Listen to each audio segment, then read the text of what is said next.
dan is ons reg, so baie dankie Dries. Ek gaan kortliks vir ons 'n video speel en dan net daarna sal ek aangaan met die presentation. Goed. Movement is life, and life happens at the level of events, not words. 80 million kilometers per year, moving 6 million tons.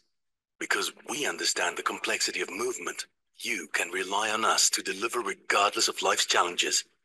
But it is not from mere intuition or some inherent skill that we understand. It is from a legacy of discipline, from the belief that today's success is written in yesterday's plan, and from moving through 30 years of constant change. Our promise? That's easy.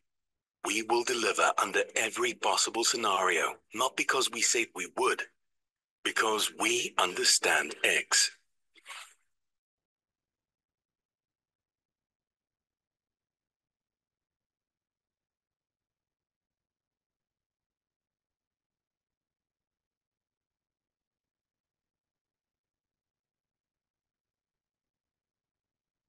Baie dankie. Ek dink die een frase in daai video is wat dit sê, today's success is written in yesterday's plan.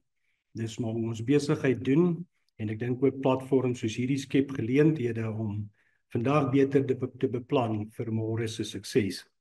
Ek dink ons hoef nie veel te sê oor die graanvervoer of die graanvervoerindustrie se belangrikheid as deel van 'n rolspeler in die waardeketting oor die hoeveelheid besigheid wat ons doen nie. Dit is alom bekend dat padvervoer rondom 90% van hierdie land se graan skuif en spoor slegs 10%, en dit maak die padvervoer gedeelte van ons besigheid dan baie belangrik. En ek dink die goeie nuus is, en wat belangrik is vir ons, is dat hierdie industrie in Suid-Afrika het bewys dat hy die vermoë het om hierdie graan te kan skuif vir ons meelenaars. So daar is track records en bewyse dat hierdie vervoerbedryf gesond genoeg is en sterk genoeg is om aan ons binnelandse meelens se volumes te kan voldoen. En verder is dit ook, wanneer daar uitvoere en invoere is, ook grootendeels aan dit te kan deelneem en die volumes te kan skuif wat daar moet geskuif word. So dit is die goeie nuus. En dit is die lekker gedeelte nou van hierdie werkswinkel. Ekskuus vir die Afrikaans, soos ek reeds gesê het, maar ja, dit is die lekker deel, want dit is lekker om 'n ding so te begin met positiwiteit en te weet, dit is binne 'n mens se vermoë om die goed te kan doen. Nou, ek gaan vinnig kortliks gesels oor die geskiedenis van graanvervoer in Suid-Afrika. Tot in die 90e jare, soos almal weet, spoor omtrent maar die meeste van hierdie produk geskuif, en ons het in 'n een-kanaal bemarkingstelsel gewerk, die sogenaamde rade met die een-kanaal bemarkingstelsel, en dis maar basies hoe die ouens net bestel het en graan gekry het teen 'n prys. Daai tyd was middie seker nog so 290 of 310 rand 'n ton, en spoor was seker nog so 15 of 20 rand 'n ton vir vervoer, maar ja, dis die goeie ou dae. 1994, 'n nuwe regering, nie dat dit belangrik is vir ons gesprekke hier nie, maar dit is tog belangrik om dit te doen, om tydslyne reg te kry.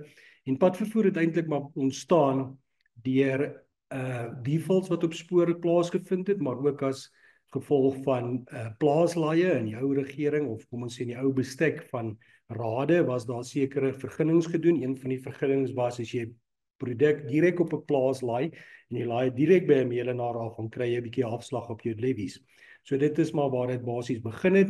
In 1996 dan die vrymarkbedeling en die stelsels, en dan het die graanvervoerders ook, omdat hulle in strooptyd van plaas af gery het hulle met die voertuie gehad en beskikbaar gehad en aggressief begin bemark om besigheid te bekom, en dit het hulle gedoen deur spesifiek die korter afstande wat ons kon target en spoorpryse kon bied, kon ons dan daar kompeterend wees. Die spoor was op daai stadium ook nog baie sterk, baie goeie rol gespeel, lang afstande, kan groot volumes geskuif het, baie effektief gewees, blokvragte gelaai Kaap toe ensovoorts, baie kompeterende tarief. En ek dink daar was ook 'n tyd hierso in die 90er jare tot iewers in die 2000s waar dit eintlik 'n baie goeie balans gehad het en waar spoor en pad besigheid gedeel het. en waar ons die tonne kon geskuif het, en ons kon dit effektief skuif, en ons kon dit relatief goedkoop skuif as gevolg van baie redes, maar ek dink daar was wel baie gesonde situasie op 'n stadium oor dit. En dit mag miskien vir vreemd klink, ek is 'n transporter met padinfrastruktuur om te sê, jy weet 'n goeie ekonomie het nodig om 'n goeie spoorinfrastruktuur te hê. En dis hoekom dit wat meneer Yusuf net gesê het rondom spoor, toe hy daaroor gesels net gedink, daar kan weer 'n punt kom waar daar goeie balans is tussen pad en spoor in samewerking om ons land se grond te kan skuif, maar ek dink pad sal ook 'n baie belangrike rol speel in daardie aksie om die goed na die hooflyne te moet vat om dit te kan benut. Dan ook op die graankant net vinnig weer eens maar die borg die ou rade gewees in 1996 met die Vrymark. Die graan was maar hoofsaaklik deur agente en traders en co-ops verskaf aan die verskillende melenaars of die afnemers, en toe die traders ingekom en hulle het 'n baie belangrike rol gespeel. Ek dink vandag is dit so dat die traders seker 90% van die land se graan skuif, en dit het eintlik dan veroorsaak dat ons in die laaste klompie jare baie meer kliënte gekry het, traders, en ons as transporters het 'n baie groter kliëntebasis begin vorm, net om ons eie geskiedenis bietjie te sê. Ons het in 91 begin, maar ons het in 1996 rondom 10 kliënte gehad. Dit was maar amper net die blue chips en 'n paar groter trading companies, miskien 'n lokale ou of twee. 2014 het ons opgegaan na 50 sulke kliënte toe, en 2025 dink ons daar's op ons boeke min of meer 150 betrokke partye waarmee ons besigheid doen in Suid-Afrika. Jy weet so daar ook met hierdie verhoudings en hoe dit ontstaan het rondom traders en transporters, het daar 'n nuwe ding begin, en dit is die so-called Noldor transaksies wat vandag seker die gesogte manier van lewering is. So dit is weer eens dan 'n nuwe ontstaan, of kom ons sê 'n manier van produk skuif soos ons dit vandag in Suid-Afrika ken. Traders doen 'n transaksie, kry 'n transporttarief, 'n leweringstydperk, 'n lewer by 'n meele, en die verantwoordelikheid skuif af tussen die traders en die transporters om daai produk te skuif. Ek dink dis ook deel van ons probleem wat ek net sal uitwys, waar ons nie altyd ons goed gedoen kry soos ons moet nie, want die betrokke partye is nie altyd betrokke nie. So ja, ons het eintlik dan 4 partye wat deelneem aan hierdie oefening, en die eerste een is aan die traders, en dan het ons silo-eienaars wat die koöperasies kan wees, dit kan bankers wees, dit kan silo-sak depots wees, dit kan produsente is besig om baie sterk in te kom, plaasopbergings, lekker plek om by te laai, jy weet, want daar's min ure en dinge gebeur op 'n plaas 'n bietjie vinniger is by sekere van die ander punte, alhoewel ons punte baie goed gestruktureerd is, maar gaan nou daarby kom.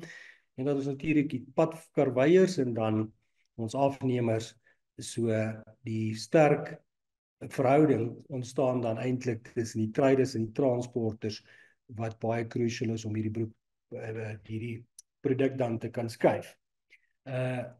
Net om iets te sê oor hierdie 4 partye, is die eerste een is die traders, en is baie kortliks, dis nie positiewe of negatiewe dinge wat hulle doen nie, ons sê net wat hulle doen en wat miskien 'n bietjie rondom hulle is. So die traders koop die graan, hulle verkoop die graan, hulle hedge dit, kry transportkwotasies, en hulle skuif op die einde van die produk. Is 'n goed georganiseerde omgewing, 'n gesonde omgewing.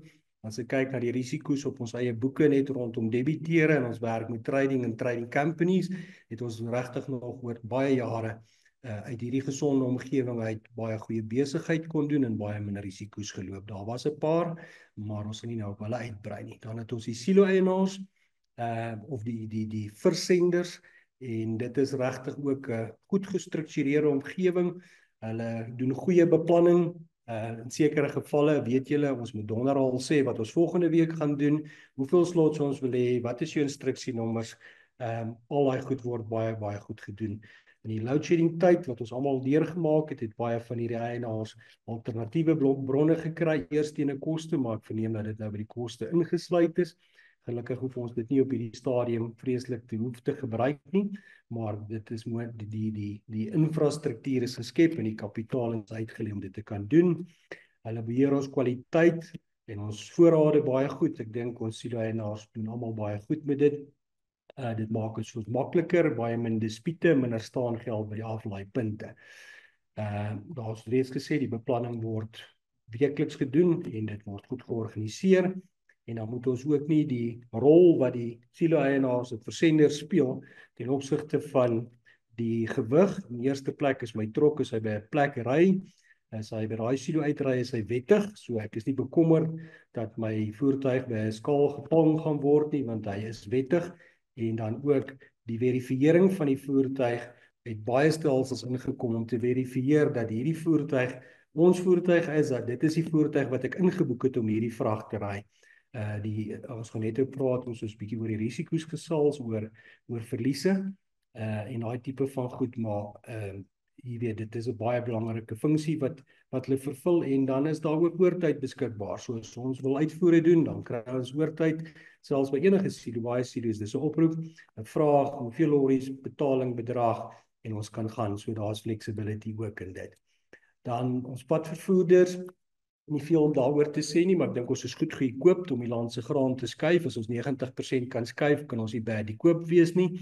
Ons is compatible, so ons is legal. Ons is mededingend. Dit is baie belangrik en dan is dit so dat ons maar ongelukkig op sekere roetes baie duurder is 'n spoor, maar dit is wat die kombinasies in die toekoms gaan inkom om te sê, waar is hierdie gebiede, wat is hierdie afstande wat crucial is vir ons om te skuif en waar is ons prys kompeterend. Ons is baie gelukkig op hierdie stadium in 'n situasie te wees waar diesel vir transport is rondom R18 per liter begin raak. Ons was op 'n stadium op 25, so dis op hierdie stadium lyk pad as 'n geheel in terme van daai mededingendheid nie te sleg nie, as gevolg van die dieselprys. En dat is ook goeie tegnologie, daar's tracking, daar's kameras, daar's maniere, ons het baie meer beheer oor ons voertuie as vroeër tyd. So ja, ek dink die padvervoer gedeelte is redelik uitgesorteer. Dan die afnemers, die melenaars, en die wil ek net sê, voor ek dit sê, ek dink dit is nie negatief nie, dit is nie krities teenoor enige iemand nie, en ek weet, daar's baie geld geïnvesteer in aflaai en infrastrukture, maar daar's nog geweldig baie uitdagings, want dis op hierdie stadium waar ons grootste uitdaging in ons industrie lê. So ons sê dit daarso, die meeste innamesisteme is gebou vir spoorvervoer, en baie van hierdie plekke het nie eens meer seilyne en takke nie, maar die stelsel is nog steeds soos hy was. Dit is wat daar is, dis wat moet gebeur, die volume stel op. So ja, en hierdie stadige innamekapasiteite skep vir ons geweldig probleme. Net om vir julle 'n voorbeeld te gee, ons het al 'n paar toetse gedoen. Inname puts sal vir jou sê die intake manager of wat ook al, wie ook al in beheer is, sal sê sy hopper trek 100 tonne uur en as ons gaan toets dan sy op 50 tonne uur. So hoe kan hy sy beplanning doen? Is hy eintlik sê in 10 ure laai 1000 ton af, maar hy kan eintlik net oor die 500 ton aflaai en dis deel van ons probleme.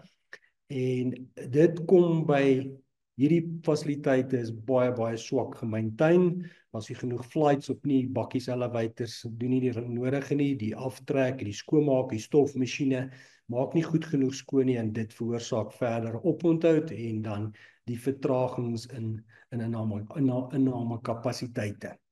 En dit maak die beplanning moeilik.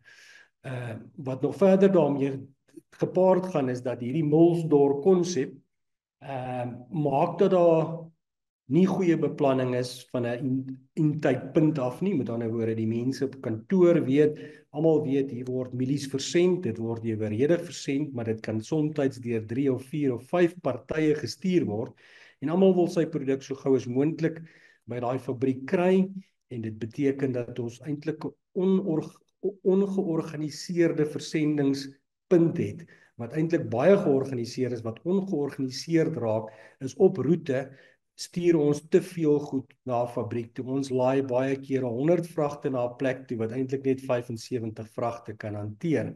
Net toe Jackie sy syfers daar op die tafel sit en ons kyk na die hoeveelheid voertuie, 340 voertuie wat hy per dag kan hanteer. Dis amazing.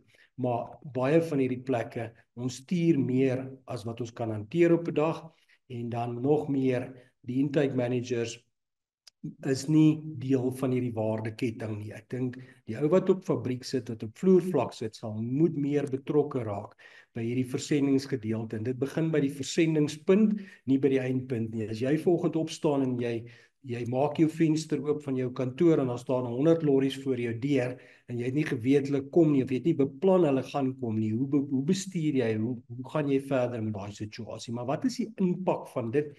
Ekskuus, ek het net daar vinnig genoem dat baie van hierdie fabrieke, en veral op die sojakant, ek meen vir elke ton soja wat by 'n fabriek ingaan, moet daar min of meer 720 kilogram, so op 1000 ton is dit 720 ton sojameel wat moet uitgaan, is ook versendes. So hierdie selfe voertuig, jammer daaroor, hierdie selfe voertuig wat by hierdie meele staan om af te laai, moet baie keer weer by dieselfde meele laai, en hy's beplan vir sy volgende vrag, maar as gevolg van hierdie dispatch in die eerste plek kom staan hy daar om af te laai, die volgende plek moet hy weer laai, het ook baie uitdagings rondom voertuie en wanneer hulle daar aankom en hoe hulle daar aankom en hoe hulle versend word. 'n Groot time constraint.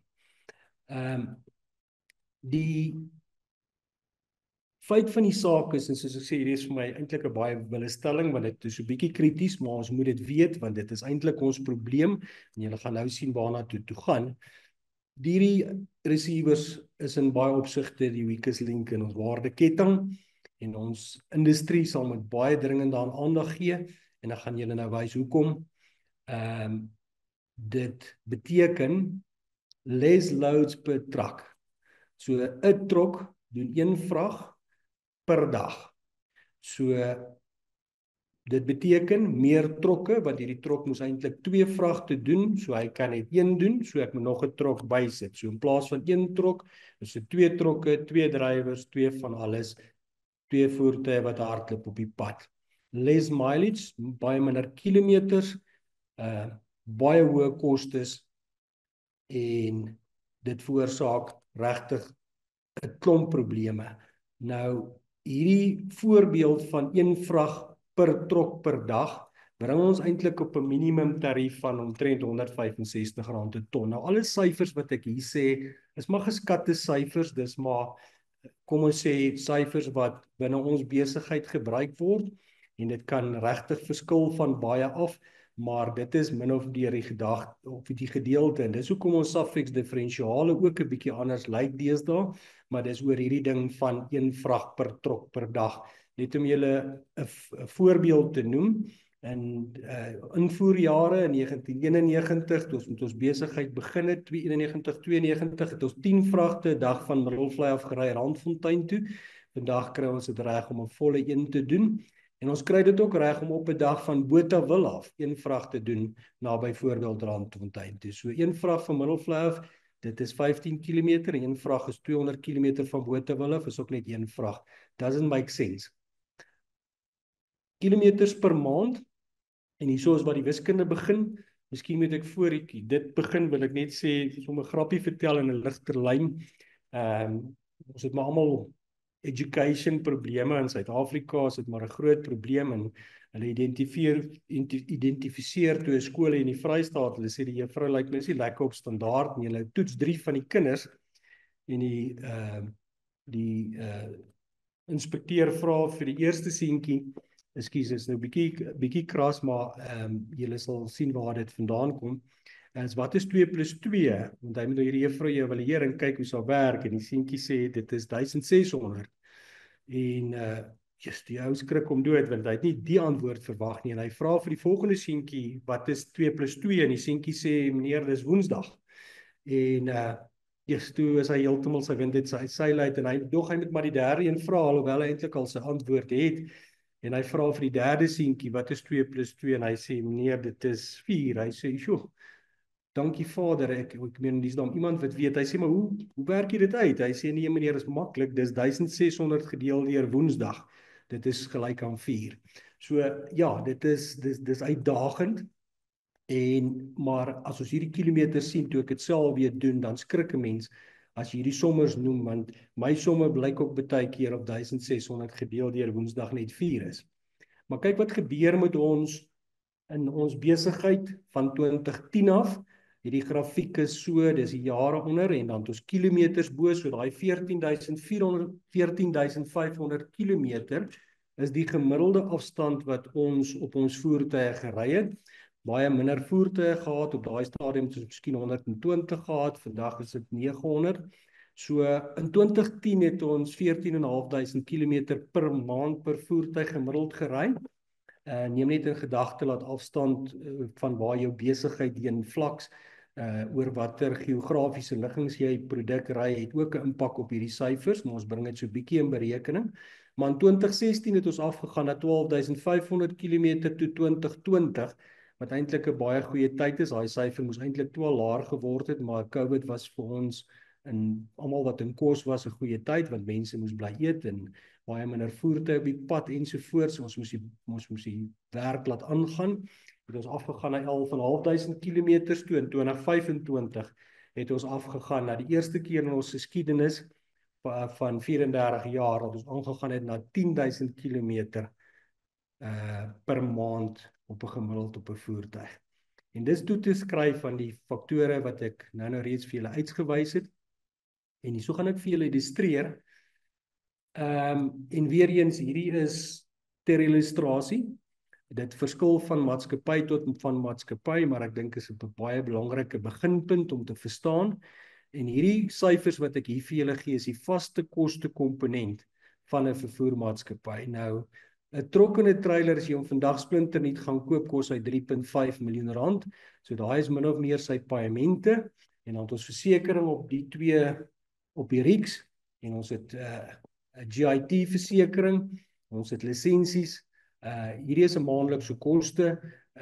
Dan het ons, ekskuus, nie die lisensies nie, maar op die regterkantste kolom, ons het padwaardigheid per jaar, ons het trokke wat 2 keer 'n maand moet gewas word, ons het drywerskoste en ander koste rondom om arbeid. Ons het 'n National Bargaining Council waar ons behoort, ons het 'n WCA, ons het selfoonkoste. So min of meer kom hierdie vaste koste op so splinternuwe lorry op 132.000 rand per maand uit, dan het jy nog nie met hom 1 kilometer gery nie. So net sommer dit as 'n voorbeeld om te verstaan waar kan ons heen gaan met hierdie som. So die kilometer illustrasie wat ek dan onder vir julle het, ons gaan hom nou 'n bietjie in 'n grafiek opgooi is om te sê, as jy net 5.000 kilometer met hierdie trok ry, dan gaan jou vaste koste komponent jou R26.48 per kilometer kos. As jy op die oomblik wat ons doen 10.000 kilometer 'n maand ry, voor jy die lorry gestart het 'n maand, het jy R13.24 per kilometer wat dit jou gaan kos. En as ons na die ou dae toe terug kan, ons kan 14.000 kilometer per maand ry, kan ons teruggaan na R9.46 per kilometer. Dis die effek van hierdie minder kilometers wat ons het. As ons dan na hierdie kilometer illustrasie gaan, daai is net in 'n grafiek, net om 'n bietjie meer perspektief te gee, om te sê, ons 10.000 kilometer op 13.24 en 14.000 kilometer gaan vir ons R3 per kilometer besparing gee. Nou gaan ons dit bietjie terugsit in ander wiskunde. Dis nou daai wiskunde wat ek nie altyd lekker verstaan nie, wat my finansiële mense beter verstaan. Ons het daar 'n voorbeeld dan van 'n 200 km roundtrip, so dit sal nou tipies wees Ventersdorp na Randfontein Argumentsonthaalwe, dis 'n roundtrip kilometer. Daai lorry, as ons daar gaan kyk, as ons in die kolomme gaan kyk met die voorbeeld wat ons nou gebruik het, die boonsteen is maar net die vorige voorbeeld, sal julle sien as ons 5 vragte 'n week ry wat ons moontlik kan doen, dan ry daai lorry net 4.000 km 'n maand en dan is die toedeelbare koste van R132.000 gee vir ons 'n netto koste van R184 per ton net op die vaste koste komponent. Nou hierdie is nou vir 'n splinternuwe lorry, jy gaan nie 'n splinternuwe lorry daar gebruik nie, maar een of ander tyd raak hierdie baie ou lorry baie oud en dan moet hy vervang word, so jy moet maar op 'n stadium na dit kyk. Maar as ons dit kan vat, na kom ons sê 7 of 8 vragte toe per week en jy kan daai trok op daai afstand draai 2 keer, dan gaan jou kostes af na R131 per ton toe. So net op hierdie hol kan jy sien, kom ons noem dit die 5, R184 na die 7 vragte toe, gaan weer vir ons rondom 40-50 rand 'n ton besparing kan bring, sou ons die trok die tweede ronde kan draai. Is dit moontlik om 'n trok Ventersdorp toe en terug te ry 2 keer 'n dag? Is 400 km, ons het 'n fabriek wat 24 uur aflaai en 'n silo-eienaar wat meer 7 tot 5 tipe van werk. Dit is haalbaar en is moontlik, nie vir al die voertuie op daai roete nie, maar dit kan gedoen word. Maar wat belangrik is om die impak daarvan te sien. Die tweede ene is net om dieselfde ding te illustreer, net op 'n laer koste trok. Ekskuus, ek wil net my icon bietjie skuif hierso. Daarso kan julle sien dat die laer koste trok is 'n R95.000 vaste koste komponent. So dit is nou tipiese lorry wat midlife is, soos ons dit noem, hy is so 3-4 jaar oud. Of 10, ek weet nie meer wat nie, want ons bly in Afrika, die goed word maar baie vinnig oud.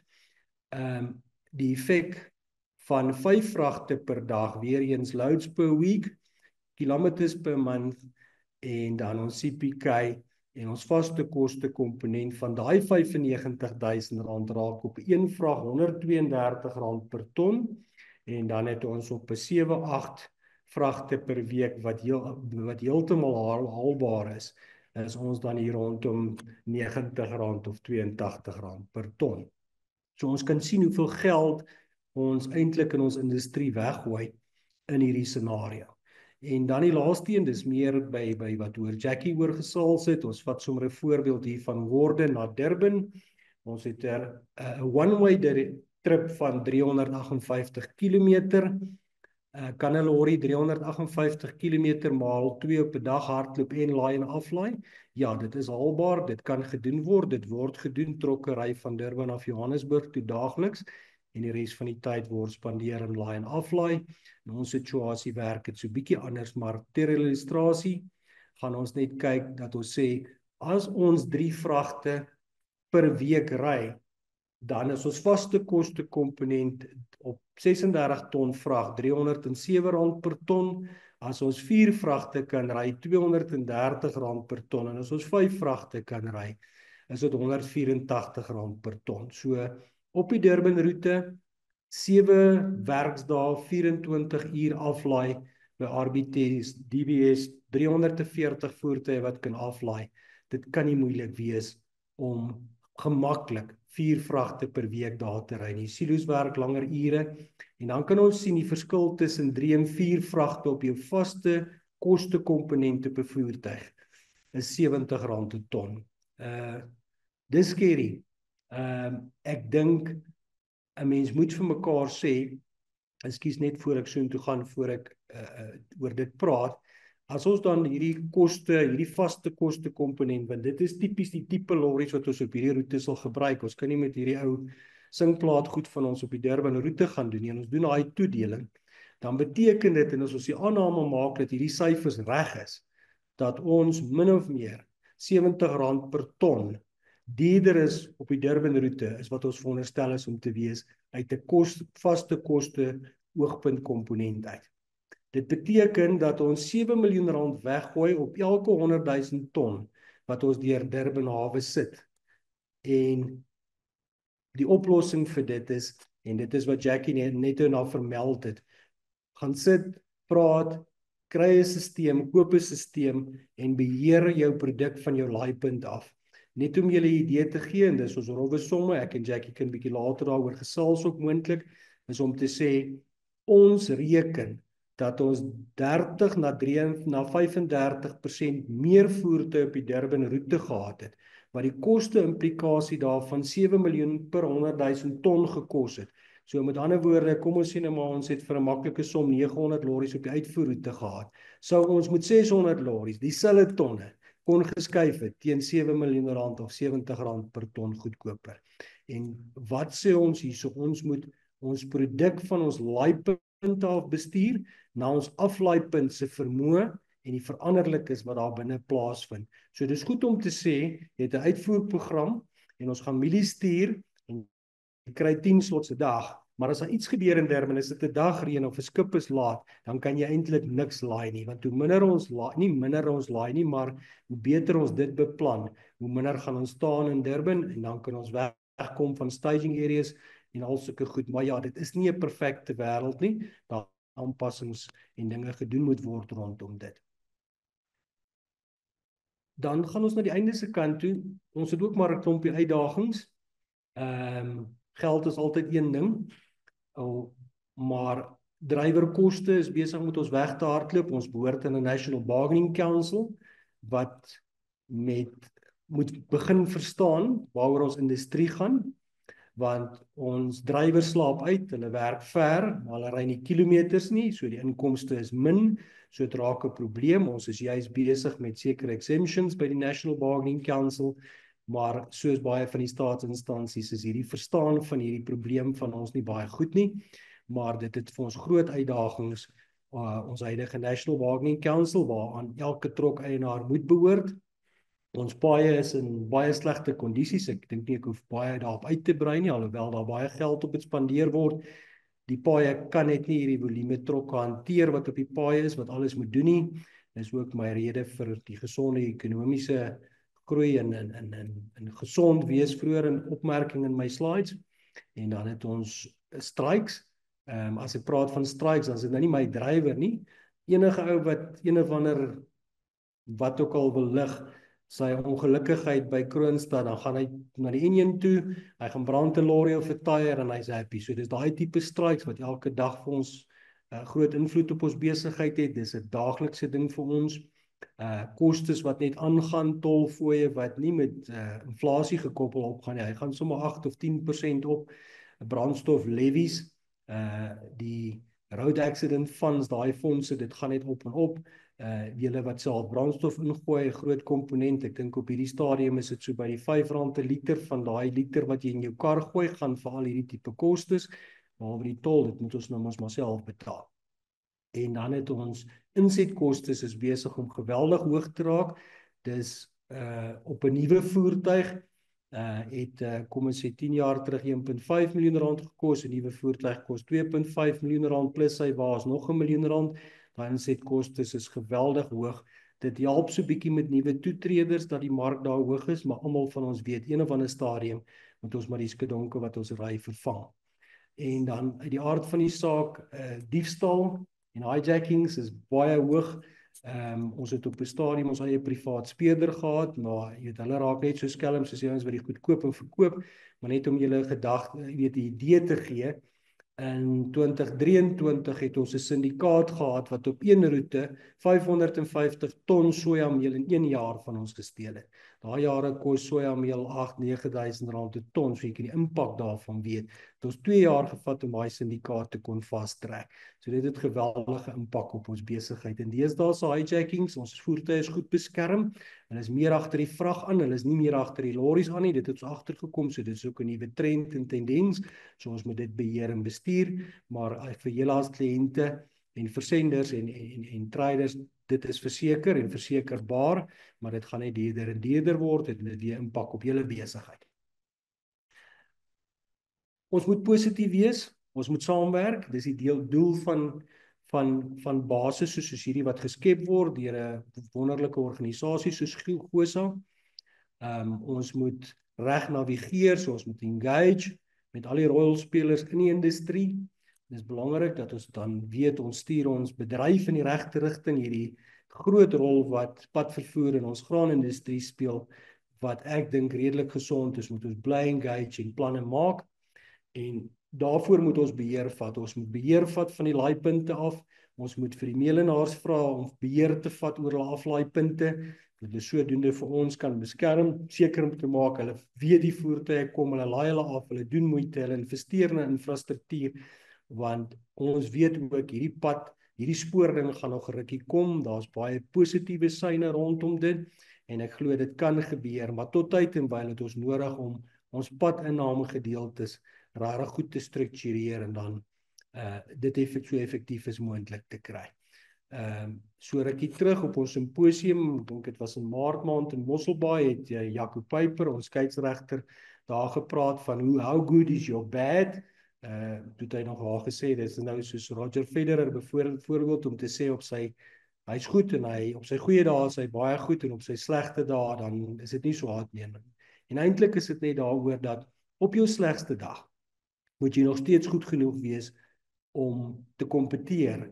En as ons almal kan saam staan en ons maak ons bed, dat dit nog steeds goed kan wees, en ek dink dis waarna toe ons moet streef, dan kan ons baie suksesvol wees om 'n graanindustrie op te kan voorbou, wat stadig maar seker groei, maar as ons die effektiwiteit en engage en sisteme kan uitwerk, dink ek dit kan 'n wonderlike industrie wees en bly, wat vir almal nog goed was tot op datum.